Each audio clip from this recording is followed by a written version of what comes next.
Hello! Welcome back again to my channel.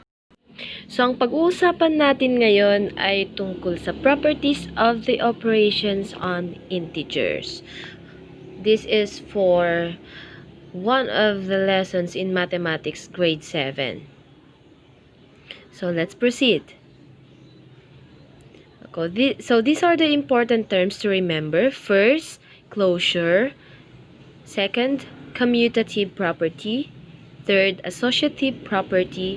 Fourth, distributive property. 5, identity property. And number 6, inverse property. So let's move to the first one, the closure property. So for the closure property, these are two integers that are added and multiplied remain as integers. The set of integers is closed under addition and subtraction. So, ang ibig sabihin nito, kapag may dalawa tayong integers na pinag-add mo or minultiply mo, ang magiging resulta ay integer pa din. For example, meron tayong si policewoman Maria. Meron siyang 3 badges. And then si Jose, may 4 badges.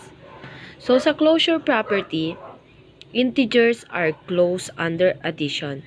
So, we have 3 badges plus 4 badges ni Jose equals, kung bibilangin natin, we have all in all 7 badges. And 7 is also an integer. So, ang susunod, sa closure property naman sa subtraction. So, kapag si Maria ay merong 6 na badges at si Jose naman ay may 2 at sinubtract natin silang 2, ang magiging resulta ay 4, which is an integer pa rin. Okay, the next one is the commutative property. So, changing the order of two numbers that are either being added or multiplied does not change the value. So, meron tayo ditong formula or example. A plus B equals B plus A. So, yun pa din. Kung ang A natin ay 2 at ang B natin ay 4, so pag adin natin yung dalawa, it will result to 6. Pagbalik na rin natin, 4 plus 2 equals 6 pa din. So, ganyan din sa multiplication. Kapag minultiply natin ang 2 times 3, it will result to 6. And then, pagbalik na rin natin ulit, 3 times 2 equals 6. Okay, so yan yung ating commutative property. Ina-apply lang yan sa addition and multiplication. Okay, next, associative property. So, dito naman sa associative property, changing the grouping of numbers that are either being added or multiplied does not change its value. So, kung makikita natin, meron tayong nagamit na grouping symbol, parenthesis, to be exact. So, yan. Ang nakagroup sa una ay A, B. So, nakagroup yon. Pag nagdikit yung dalawang variables or letters, it is considered as multiplication. So, yung nasa labas is C. Kapag minultiply mo yan, let's take for example, 2, 3, and 4. So, 2 ang A natin, 3 ang B natin, at 4 ang C. So, 2 times 3 equals 6, and then, times 4, that is 24. So, kapag palitan natin ang nakagroup, sabihin natin ang nakagroup ngayon ay yung B and C. So, ang uunahin natin, according to GEMDAS or the PEMDAS, unahin natin yung nakagroup. So, 3 times 4 equals 12. At yung A is 2. So, 12 times 2 equals 4. So, ganyan din sa example natin sa pangalawa. So, added naman to, addition.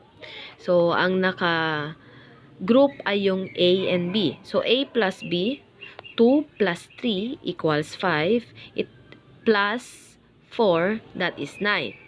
So, dito naman sa right side of the equation, uunahin natin yung B and C. So, 3 plus 4 equals 7 plus yung A natin na 2, that is 9. So, sa associative property, changing the grouping of numbers that are either being added or multiplied does not change its value. So, going back, moving on to our next property, which is the distributive property. When two numbers have been added or subtracted and then multiplied by a factor, the result will be the same when each number is multiplied by the factor and the product are then added or subtracted. So, yan naman, distributive property, yung nasa labas na variable, which is A, i-distribute natin. Distributive means multiplication. So, i-distribute natin. So, A times B, kopyahin natin yung symbol. Wait lang. Sulat ko. So, ito. Wait. A times B. Oh.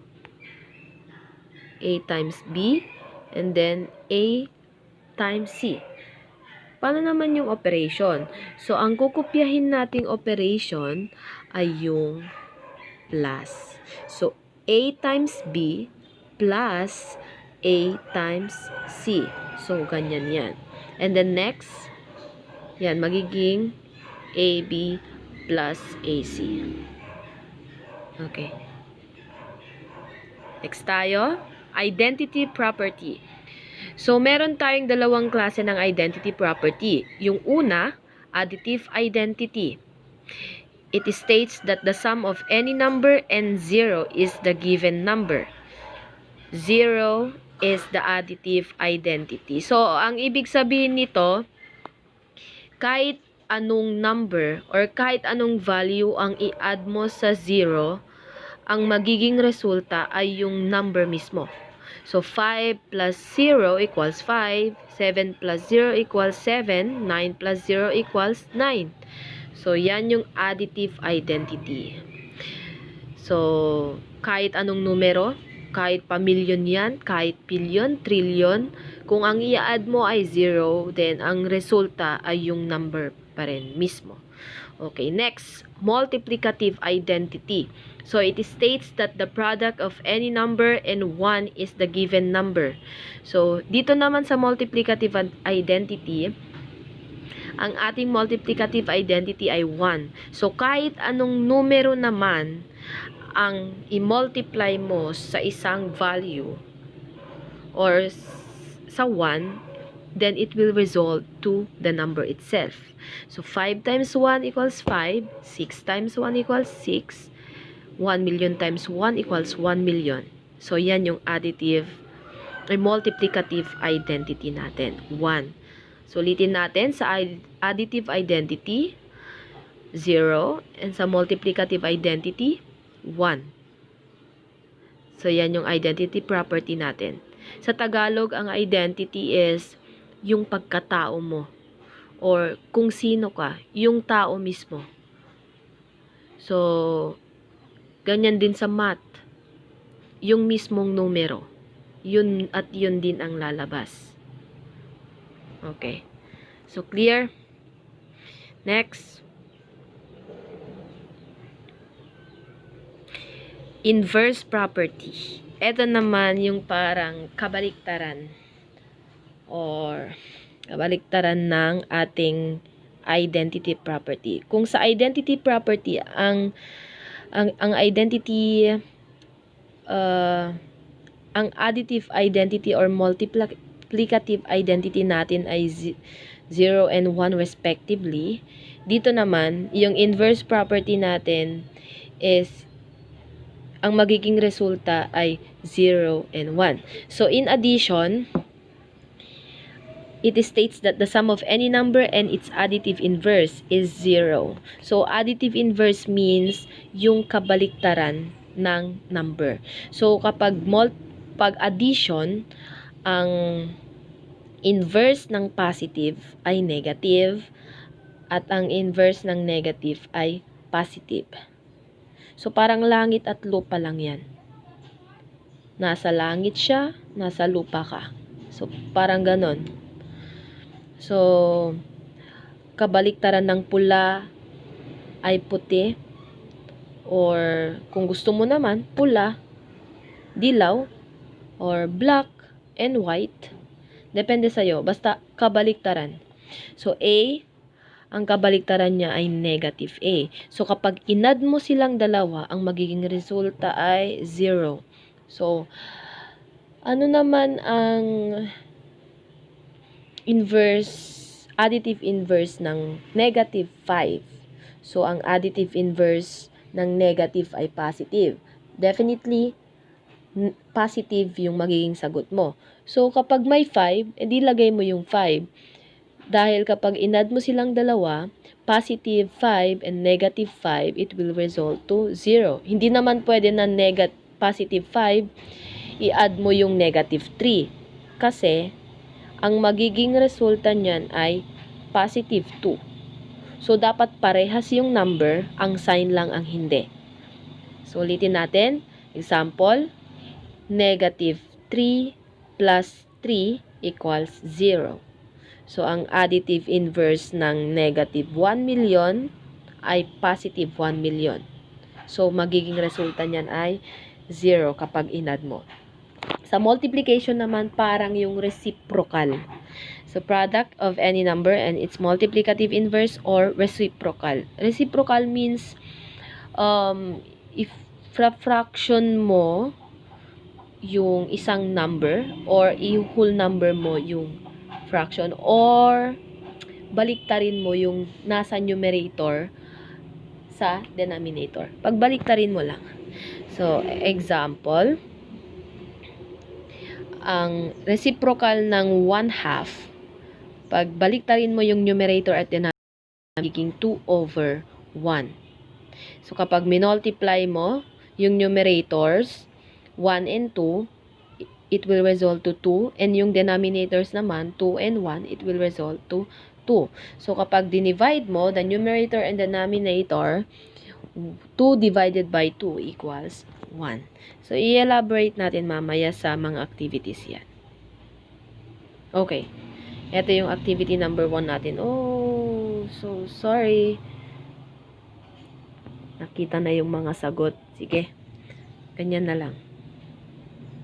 Anyway, hindi naman graded to, diba? So, sa aking class, ginagawa ko tong by trees kasi gumagamit din sila ng algebra tiles. Okay. So, sa ngayon, sabihin ko lang kung ano yung magiging sagot. So, fill in the blanks and determine what properties were used to solve the equations. Then, illustrate each of the properties using your algebra tiles. So, nasa sa inyo na kung gusto nyo siyang i-algebra tiles. Anyway, marami kayong makikitang examples or process or steps kung paano gamitin yung algebra tiles. Next time, ituturo ko sa inyo kung paano gumamit ng algebra tiles. Okay, so number 1, 2 times negative 3 times 1 equals 1 times 2 times negative 3. So, anong nagamit dyan na property? So, multiplication, binaliktad-baliktad ang mga numero. So, that is very good. So, that is the commutative property. Yan, commutative property. Ito naman, negative 6 yung sagot. Kasi 2 times negative 3 is negative 6 times 1, negative 6. Okay, next. Negative 4 plus 4. Nakita nyo na yung sagot. Anong additive, identity, or inverse? So, inverse yan. Kasi negative 4, ang kabaliktaran niya is 4. At 0 yung result. Dito naman, okay, so may sagot na negative 3 plus 3, that is negative 3. So, closure property. Number 4, negative 3 plus 2. So, parang dalawa yung nagamit dito eh. Pero, hindi, isa lang pala. Isa lang. Negative 3 plus 3, that is 0 plus 2. Ay, 0 plus 2, the answer is 2. So, that is additive inverse or additive identity. Sa additive inverse, ito yung nagamit. Yung additive identity naman, yung resulta nating 0 dito, i-add mo yung plus, yung 2. So, yan yun naman yung additive identity. So, accepted yung dalawang answer dyan. Number 5, may sagot na siya, associative property. So, anong sagot sa blank? Ano ang i-add mo sa 1 and 3 that will result to 6? So, that is, okay, 2. Dito naman sa baba, okay, mali to, mali. Dapat 6 yan, 6. Sorry, typographical error. So, 6 yan, ha. 3 yung sagot. Sorry, hindi maganda kasi sa cellphone yung PowerPoint na nag-adjust. Okay? So, next tayo dito. Complete me. Which property of real number justifies each statement? So, yung number 1 natin, 0 plus negative 3 equals negative 3. Okay. So, nagamit yung 0 sa left side of the equation. At ang naging resulta ay yung mismong number.